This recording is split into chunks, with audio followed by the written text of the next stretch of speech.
Welcome to the Cloud podcast, everyone. It is here where we talk about modern GTM motions that are transforming sales and partnerships across SaaS businesses. We do this by talking to leaders and experts who have scaled their cloud alliances, taken a leaf out of their growth playbook, and discuss trends that are defining the future of SaaS sales and partnerships. Today, we have with us Alex. Alex is recognized as an expert and a voice of reason in the cloud marketplaces space. He strongly advocates for businesses to find the right balance between launching their cloud GTM and being mindful of the resources and business costs involved. He has successfully developed and driven multi-cloud marketplace strategy for Cloud Software Group and grown marketplace ARR 900% over the last 3 years after taking up this opportunity. We are super excited to have you, Alex. Welcome to the show. Well, thank you, Chanel. Thanks for having me.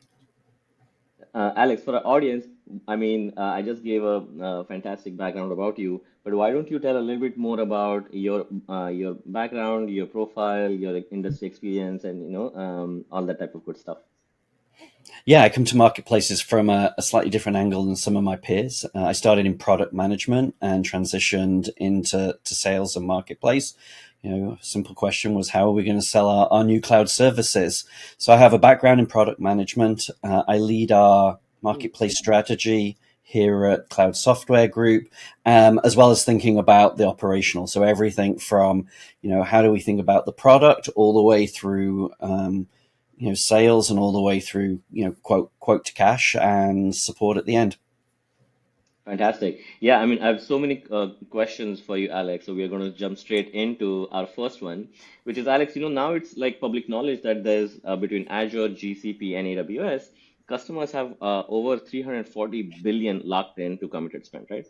How do you feel about where cloud marketplaces are headed as a commerce channel, especially given that committed spend that is locked in?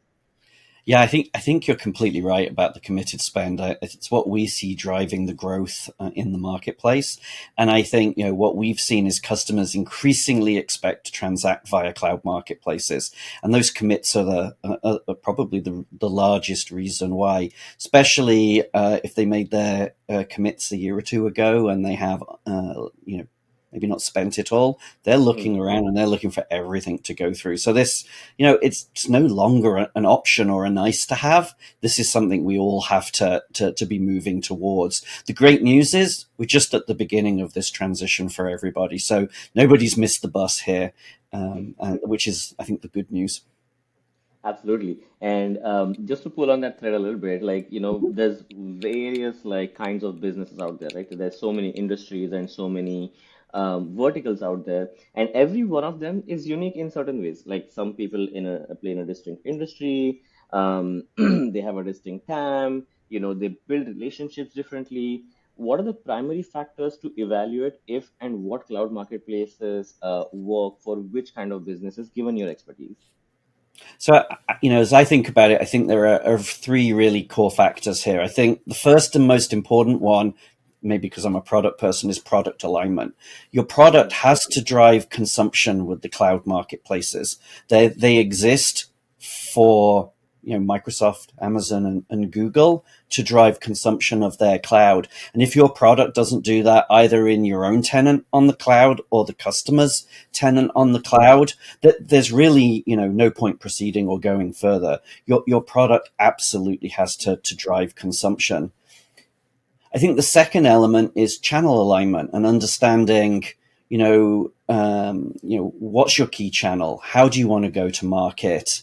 How are you going to avoid conflict if you have a channel? Is this a replacement channel or is it supporting the channel that you've already got? And I think that's key to understanding which of the cloud marketplaces are going to support you the best. And, I think the last one, I always put customer first, which is why I'm talking about it last. Where is your customer base?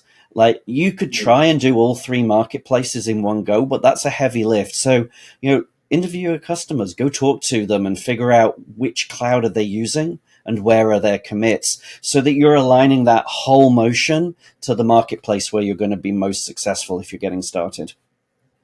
That's fantastic. And we'll pull on some of these other threads also, Alex, as we go along. I especially love your background in product because I talk to so many customers and so many experts in the space. Many of them have like a very fantastic partnership and channel background. I see fewer leaders now, although they are increasing, that have product background, just like myself. So, we will pull on that thread in a bit.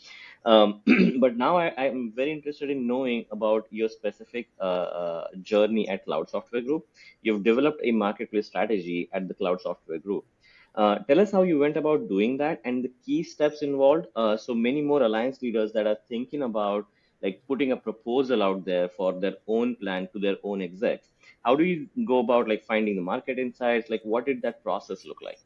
Well, for us, we started about 3.5 years ago, and there really wasn't a lot of data there, and so we did multiple things. We leveraged insights, especially from folks like Jay McBain, the Mhm. data Canalis have been doing, and some of the other reports that have showed the shift to marketplaces and cloud commitments. So to go back to the 340 million, or sorry, $1 billion number, and I think that was compelling. Um, I think now look at the data from established players on deal size, time to close, what it's doing. And you can get those from, the Azure Marketplace events, especially recommend the AWS Marketplace event. I think there's lots of great case studies there about how different organizations have told that story. And, this is going to be the bit where I bore you, customers. I think the most important thing, interview your customers, go talk to them, make sure you Mhm. understand what clouds are they using, do they have cloud commits, and how are they changing. So rather than looking at the industry data, I think that's great background on the macro. I do think in making the case internally, you've got to bring it back down to your customers, what they need and what can it do for the organization, in terms of sales acceleration, and generally getting those deals closed faster. It'll also give you the information you need to pick the right marketplace to get started on. Yeah, fantastic. And Alex, like given your like experiences across product management, did that support in your journey along the way? And if so, in what concrete ways did it do that? I think the key one there was that alignment we talked about to cloud consumption. Mm, Um, if you're not a product person, find somebody in product who sees the light with marketplaces, mm, because you are going to have to retool products to drive consumption. And I think if your products aren't already there, you've got to think long and hard about how do you build that case to make those changes. I was lucky. We started 7 years ago on our journey to cloud, moving our customer base from perpetual on-premises software to cloud mm. services. So luckily we were already there in terms of we had a roadmap and a path to drive cloud consumption within our own clouds, and our own tenants that we buy from each of the cloud providers, as well as the customers. So kind of got lucky on that one. I think if you're coming at it fresh, that's where you've got to build that robust case. I think the other element is it can be really useful having that product or systems understanding when you need to interface with the back office and operational teams, especially as when you're starting to scale. And we'll talk about that in maybe a little bit. Yeah, I'm really curious to also understand the whole back office operations because that is something that I've seen. And Alex, the other thing that I personally saw at Confluent is the thing that you just talked about. So I couldn't stress that point more enough, where having a consumption be driven for the hyperscalers was such a good important point and critical point in the industry in the strategy of marketplaces. So at Confluent, like we had a team of engineering, and we are an engineering company. Like we did Kafka for Kafka as a service, right? So we actually had product integration directly to the marketplaces, and that kick-started this flywheel of hyperscalers really liking us and wanting to work with us and really bringing us to the forefront. So like your experience is very similar to mine at the technology company as well. The follow-up question that I had is, are there any specific like tips that you can share when you're sharing the business case for co-building your product teams? So partnerships and alliances can on the cloud can become easier. It becomes easier to talk to the hyperscalers. Oh, absolutely. I think when you're talking to the hyperscalers, being able to articulate how your product helps them drive consumption is the number one conversation that you need to have. If you go into that conversation saying, hey, how does me being on the marketplace get you to sell my stuff? You're not going to get very far with Microsoft, Amazon, or Google in that conversation. So you have to start in, with the why and what's in it for them. That's such a fantastic point, Alex. Like again, like couldn't stress that more enough. Like, all of these hyperscalers get reached out to by maybe like I don't know what thousands of companies up per day. Like so, having a message that resonates with their needs and helping them drive more business goes a long way for sure. Okay, now switching gears a little bit, Alex, you touched upon it just a little bit on the operational aspects of it. So I would like to spend a little bit more there. What are some of the most overlooked operational factors in the cloud marketplaces? I think, and look, this is understandable. I think the most overlooked factor is how are you going to scale? How are you going to go beyond that first sale? The great news is it's easier, especially with things like Klazar, to get started than it ever was before. I wish we'd had Klazar, at the beginning when we started. And you can put up a listing, you can start selling, you can have some technical integration that helps that transaction and that consumption, and then money is going to start flowing into the bank account. And I've seen other organizations that have started that, and they've never had a conversation with their back office team.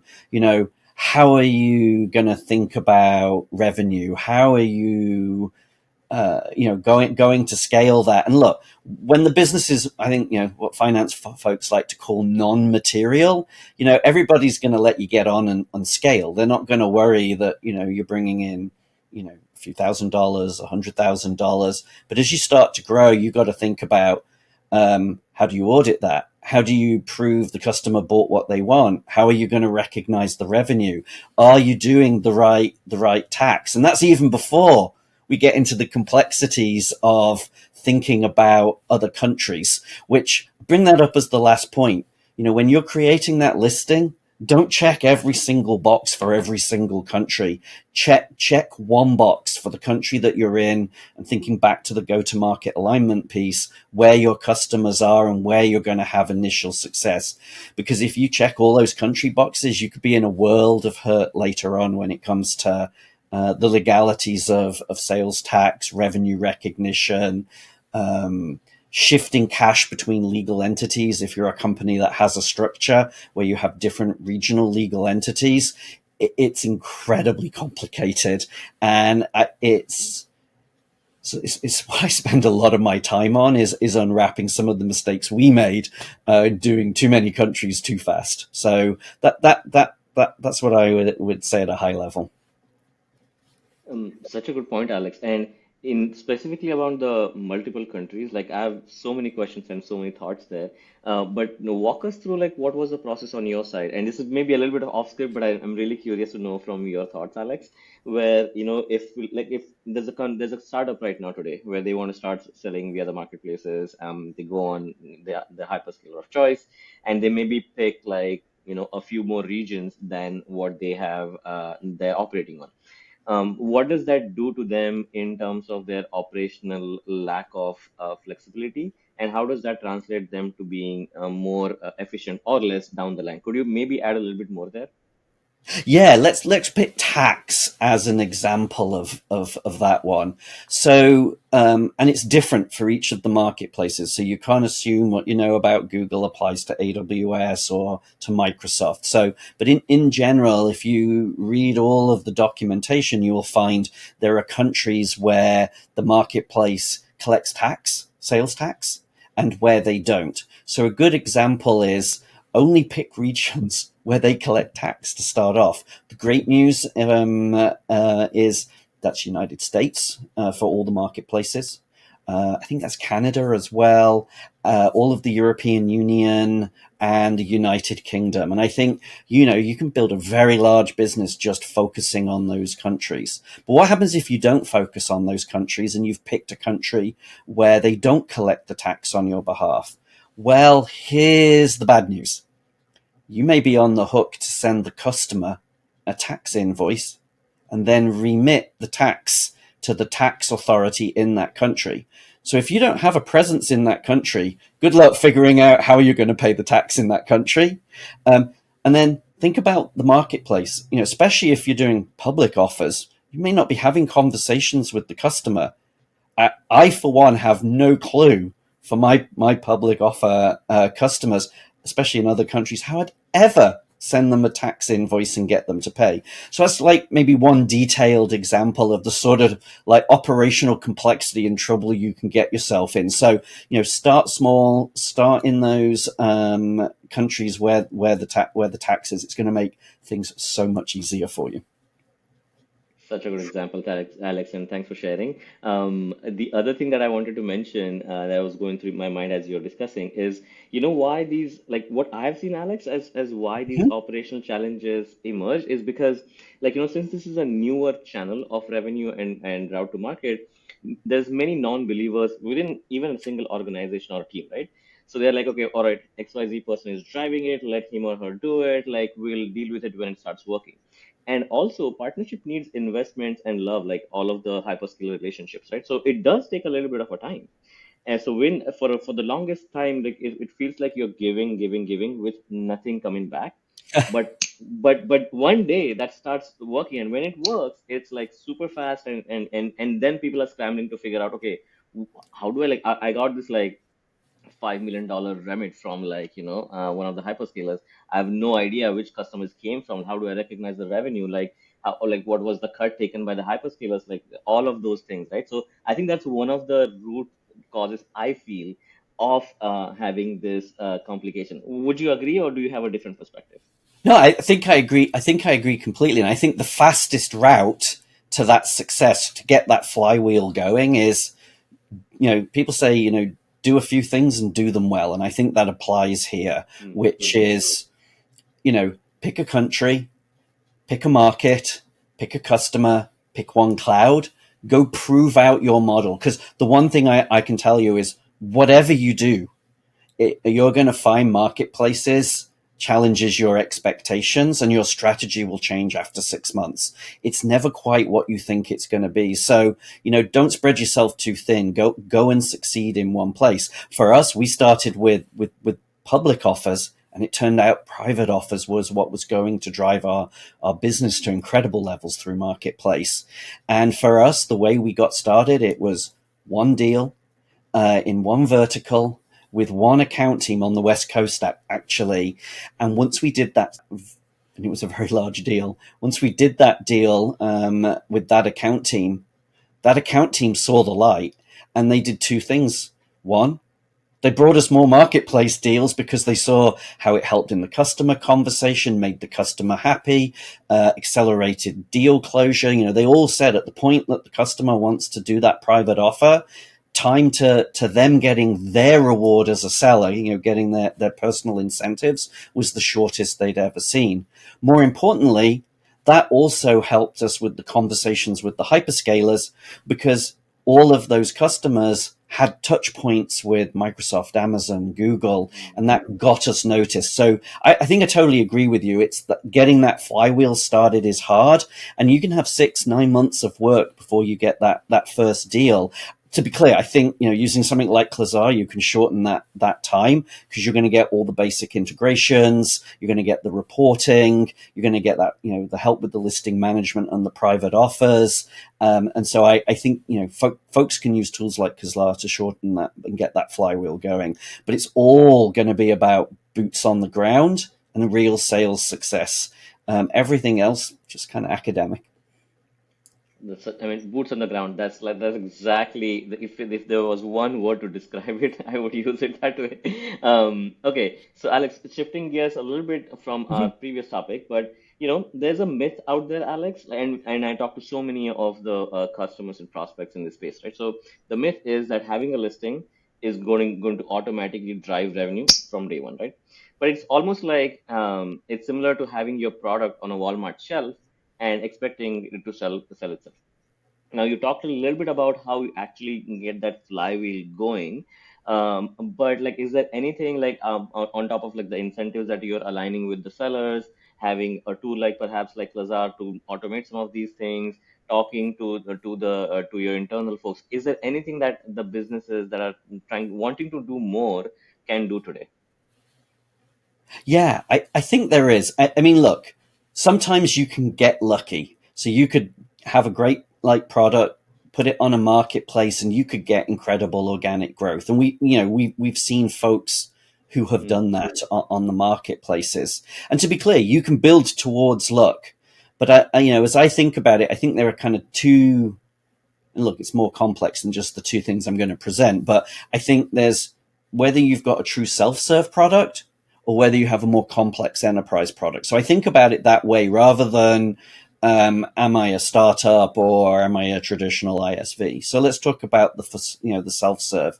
So I think there you have to accept you're going to have to drive demand gen in exactly the same way as if you had your own e-commerce site. There's no magic demand gen just from listing. You've got to do LinkedIn posts. You have to do your adverts. You need to engage maybe user groups if you're targeting, say, developers. Reddit posts. Wherever your customers hang out, you need to go and talk to them. I do think it's important to understand what programs Microsoft, Amazon, and Google have that can help with that demand gen. And all of them have different programs that will help you target either existing customers they have or partners that they have. But you're still going to have to do to kind of keep the boots on the ground analogy going. You're going to have to do the legwork. They're just going to open the door. You have to push it and you have to accept. And I think that's key when you're just to look this back to building the case internally. For whatever you do, do not set the expectation with your leaders in your organization that somehow being in a marketplace is going to create a magical new channel and you're going to get a lot of things for free. You're not until you've got the flywheel going. So I talked about self-serve products. I think for enterprise products, typically most organizations have an existing channel. Use them. mm. Look, and I think we can talk about it in a minute. There can be some friction, I think, with the existing channel and marketplaces. But there are ways around that. There are ways you can make your partners whole and include them. And I think as we see CPPO, the channel partner private offers in AWS, and MPO, the multi-party private offers in Microsoft, and with Google Resold, there are increasing ways to include those partners. And look, if you have an enterprise product and you don't have a channel, use the cloud marketplace to help you recruit that channel. They're more than happy to do that. So, but I think comes back to that: do the legwork, do the boots on the ground, get that flywheel going, and then once you have that success, it will be auto generating, and you'll grow. And that's a great segue, Alex, for us to talk about the thing that you touched upon just a little bit, which is, today, Alex, what I feel? The world is changing because the world is now is, there's many millennials who are buying a lot of things, including software. And the way to purchase software is now starting to slowly shift and try starting to mimic what happens in the consumer industry, which is you go out there, you try out a product, you like it, you buy it, right? That can perhaps sometimes create a little bit of a tension between the traditional way of selling things, again, like software included, which is channel partners. So I get this feeling that there's a tad bit of a worry between these two ecosystems, one on the channel side and one on the marketplace side. What do you think about? What's your personal take on the debate? Oh, so on the debate, look, I completely understand the concerns that I think many in the channel have. I think they're worried about ISVs going direct to customers. Um, but for those products where there is a channel, it means it's a complex sale. It isn't a self-service product. It requires consulting, sales, other products to create the complete solution. That doesn't go away in a marketplace world. And I think you see all of the cloud marketplaces recognizing that. AWS led the way here with CPPO. Microsoft, launched MPO in the United States last year, and we've been making great use of that. So I think as those programs increase, we're going to have a way to make sure that we can include all players. And I think there are ways, even when you don't have those programs, to keep your channel partners whole. Think about using deal reg. Think about using rebates because there's going to be no upfront incentives. Think about other ways you can work with your partners and let them add the value and help you keep that flywheel going. So yeah, I think about that, and I think this is less about millennials. I think we're all just used, as you said, the consumer technology. I think we're all just used to ordering off, whether it's Instacart or DoorDash or Amazon. Everybody likes when they make that decision that they want something, they want it, and I think that applies to many different types of folks in the industry. Fantastic. And like, as a follow-up to that, like as a multi-cloud operator yourself, what factors, including the specific factors related to channel partners that we just talked about, do you think will become key differentiators among hyperscalers going forward, in your opinion? So I think, well, the one we just talked about, I think it's the support for the many different channel relationship models. So as we think about them, supporting distributors, supporting channel resellers, supporting services partners. And how do we do that in a way that it's visible what part each of those people are playing? And I think I see a lot of near term investment happening there. So I'm quite bullish on those. Which of the hyperscalers is really going to nail it? I'm going to wait and see, but I'm really excited over the next 18 months on that. If we can include all of those different entities, especially in public offers and definitely in private offers. If I had a dream, I think the biggest differentiator is going to be which one of them is going to be a general purpose cloud marketplace. And what I mean by that is, we've talked a lot about how do you drive consumption, but I think as we look at customers and the budgets that they have and the commitments and the way they buy, that they want to buy things through these marketplaces that don't drive consumption. Now, I don't necessarily know that they're going to get a one-to-one dollar for something that doesn't drive consumption, but I think becoming more of a one-stop shop for customers to be able to bundle together the purchases from myself, from our partners that produce solutions that add on to Citrix and our services partners, and pull all of that together, I think can help all of us. So that's my dream differentiation. And then to come crashing back down to earth, probably additional back office features as we've started to scale. We find it increasingly harder around tax, cash application, audit. Suddenly once you're material, all of these great back office functions who are there to protect the business and protect the company start thinking about how are we going to apply kind of those legacy rules to this new world. And I don't see those features, but hey, maybe that's an opportunity for Klazar. Great point, great point. And that brings us to our final closing thoughts. Alex, it's very evident that you've done this before. You have such deep knowledge of the space. It's also evident that it's a multi-year journey. Like you have to do the hard work, do the legwork to actually learn. What key skills you think that have been definitive in helping you succeed in your role that can be useful for people that are watching? Yeah, I think, I was lucky with a product background and having done our shift from perpetual to subscription, for me, being able to translate between product folks, the back office folks, business operation and sellers has been a key skill. Look, not everybody's taken the path that I've taken. So, think about who are going to be your allies inside the organization, and find people in each of those organizations who can help you translate, help educate you on what's important to them. And I think that's going to be key. And the thing I learned coming from product, where you normally have really defined views on what it is you want to build, and you're just going to build it. I think, learning how to actively listen to all those stakeholders, because, your tax people, they're going to come out of the woodwork and give you difficult problems at some point. Mm, And what's key is don't see that as a challenge. It's not. They're there to protect the business. And so you really need to listen to them and internalize, what concern is it they have, and find a way to actually solve that concern. Or you're going to find that you start to get more barriers, and you will fail. But start finding those allies early on, so that they're not surprised about what you're doing. And so sorry, just to go finish ahead. the thought, the one thing, customer focus. Always make sure as you think about all of this, it can be really easy to get lost inside baseball, and think about just your world.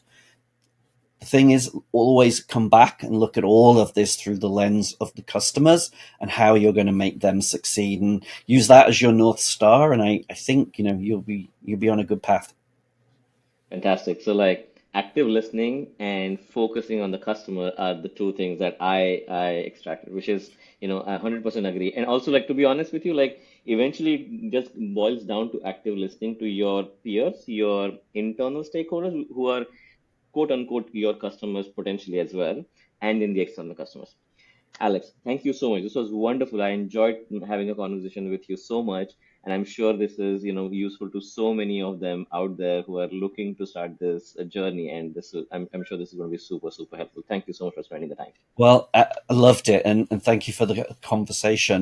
This is an area I'm excited about, and I think this is going to be transformational for the whole industry. So, and we are just at the beginning. That's what makes it so exciting. Absolutely. Thanks so much again. Have a good one. Thank you. Have a great day.